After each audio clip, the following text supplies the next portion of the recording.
Hello, everyone. My name is Dr. Michael Albrecht. I'm an internal medicine physician, and today we'll be talking about asthma, definition, and diagnosis. We'll be defining asthma and its symptoms, its cause, or causes, describe how it is diagnosed, and explain some of the common patterns and mimickers of asthma. Asthma is a disease that is caused by inflammation inside the tubes of the lungs. We'll talk about some of the factors that lead to inflammation later. But for now, just understand that asthma is caused by inflammation in the tubes of the lungs, also known as bronchi and bronchioles. These tubes, or bronchi and bronchioles, are basically small pipes that bring air into and out of the lungs. As can be seen in the picture on this slide, these tubes become inflamed and swollen in asthma. The walls of the tubes fill with fluid, and the inside of the tubes, or bronchi and bronchioles, start secreting more mucus than normal. The end result of all of this is that the airway tubes become blocked by fluid and mucus and swollen airways. This leads to a reduction in airflow, primarily when the person with asthma is trying to breathe out of the lungs or exhale. Because of this airway obstruction in the small tubes of the lungs, patients with asthma develop certain symptoms. Wheezing is one symptom, and this is a sound that is made as air is trying to exhale through obstructed lung tubes. Doctors can really hear the wheezing when listening to a patient's chest with a stethoscope.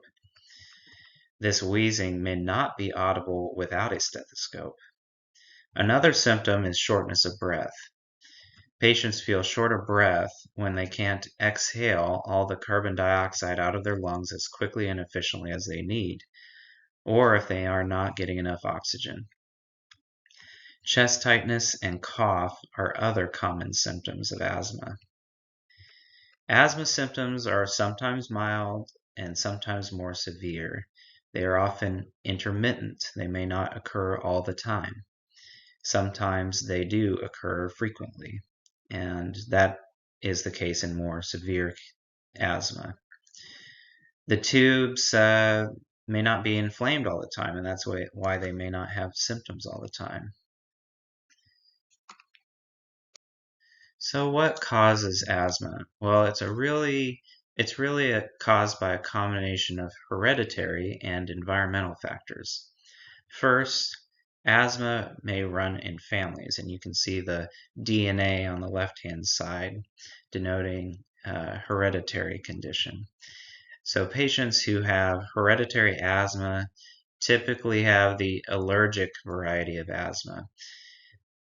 This means that other people in their family may also have allergies. These families may also have a type of skin allergy known as eczema. Some may also have food allergies. People with the allergic type of asthma may have their asthma symptoms triggered by seasonal or other types of allergies. Other people may be exposed to air pollution or tobacco smoke in the home, and this also inflames the airway because of these lung toxins, and that can cause asthma. Obesity is interesting because it can contribute to asthma in a few ways. First, fat tissue is actually not just for insulation. Fat tissue is alive and metabolically active. Fat tends to release signals for our immune system to produce more inflammation, including in the lungs. This is also made worse by the fact that people with obesity may have more weight on their chest, making their airways smaller and not allowing their lung tubes to expand as much as they need in order to breathe. When a doctor suspects someone might have asthma, they usually order spirometry. Another name for spirometry can be pulmonary function tests, or PFTs. So you may hear that term describing spirometry as well. So some doctors' offices have spirometers in them, whereas other physicians don't have this in the office, and they usually refer patients to a pulmonary function testing lab where the test is performed by a respiratory therapist. A spirometer is the device used to perform spirometry, and you can see a picture of someone using a spirometer on this slide. In this test, the patient will wear clips on their nose.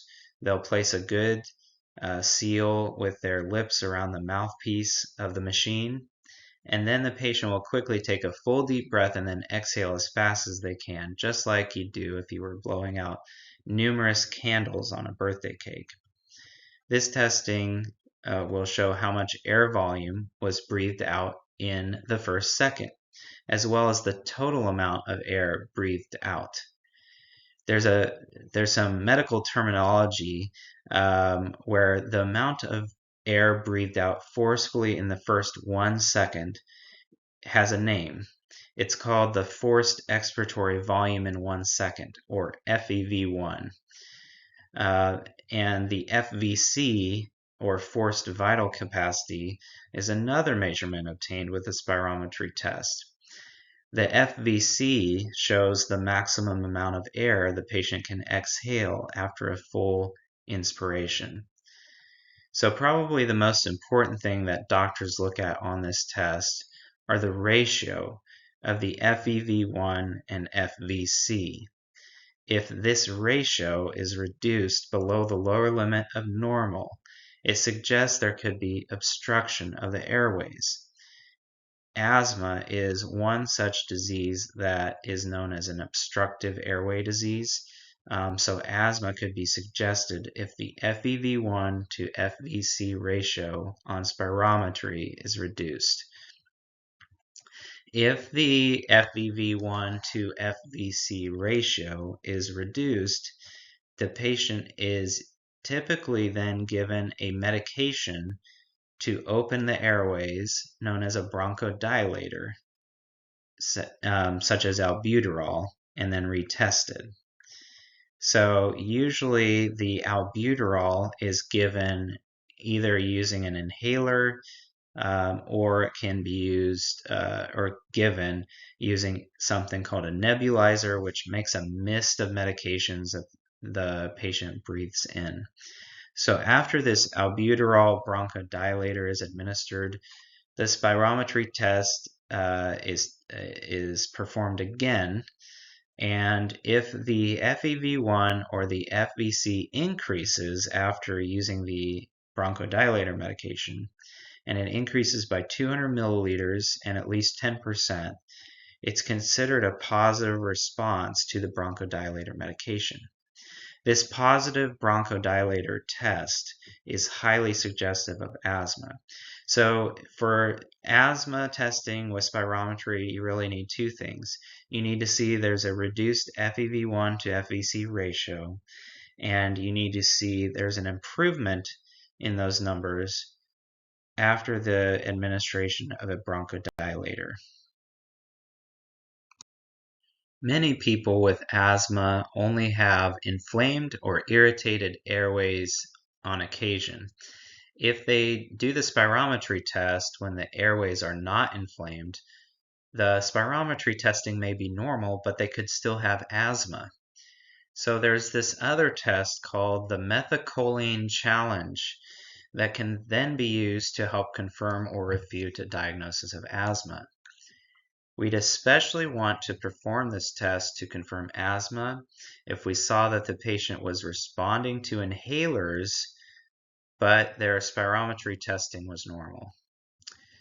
So methacholine is actually an airway constrictor. This means it actually does the opposite of a medication used to treat asthma. It actually can bring on asthma symptoms by constricting the airways or the air tubes. So this medication narrows the airway tubes by making the tubes constrict, and this will mimic asthma in a way by constricting the airway tubes. If the FEV1 that we talked about on the previous slide decreases by 20% from baseline after administering methacholine, the test is considered positive for something called airway hyperresponsiveness, and the diagnosis of asthma is likely. Methacholine narrows airway tubes temporarily, so this test should not be administered to certain patients, including those with an FEV1 of less than 60% of predicted at baseline, those who consistently cannot perform spirometry, those with a recent heart attack, those with an aortic aneurysm, and those with poorly controlled blood pressure. It's important also to note that there are many varieties of asthma, so not all patients look the same or have the same type of symptoms. There's the allergic type of asthma that may get worse with seasonal allergies. There are also non-allergic types of asthma, and these types are more common in adults rather than children, in women, and in people with obesity.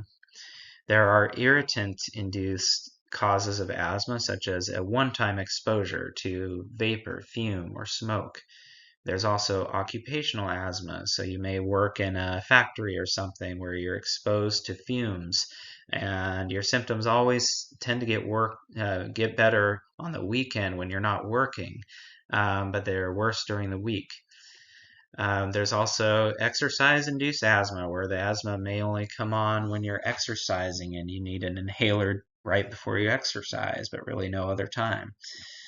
There's also medication-induced asthma. So some people have aspirin or other types of medicines like Aleve or ibuprofen that can bring on asthma symptoms.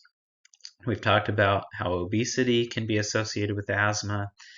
And there also can be something called asthma and COPD overlap. So often patients who smoke will develop COPD, but maybe also they have an allergic asthma component. And so there's sometimes an overlap of the two conditions. They're both obstructive lung diseases, and they're both treated with bronchodilators. Your doctor may order some lab tests to help with asthma treatment planning. One test is called the eosinophil count. Eosinophils are a type of white blood cell. Normally, eosinophils are supposed to help with certain types of infections in the body, especially parasite infections. So we normally don't have a lot of eosinophils in our bloodstream. However, in allergies and in asthma, the immune system mistakenly often tells the body to make more eosinophils. In the lungs and airways, eosinophils cause problems. They secrete pathologic substances that lead to airway inflammation. If the eosinophil count is high and the patient has more severe asthma, there are medications that can reduce the eosinophil count and help in treating the asthma. Another test that the doctor may order is called an IgE antibody level. Antibodies are sometimes called immunoglobulins. So your lab test result may say something like IgE immunoglobulin. IgE antibodies are produced by white blood cells called B cells. They are proteins, and they play a major role in contributing to allergies. This topic is somewhat complex for lay people to understand, so bear with me here. But we're going to show a picture of a mast cell.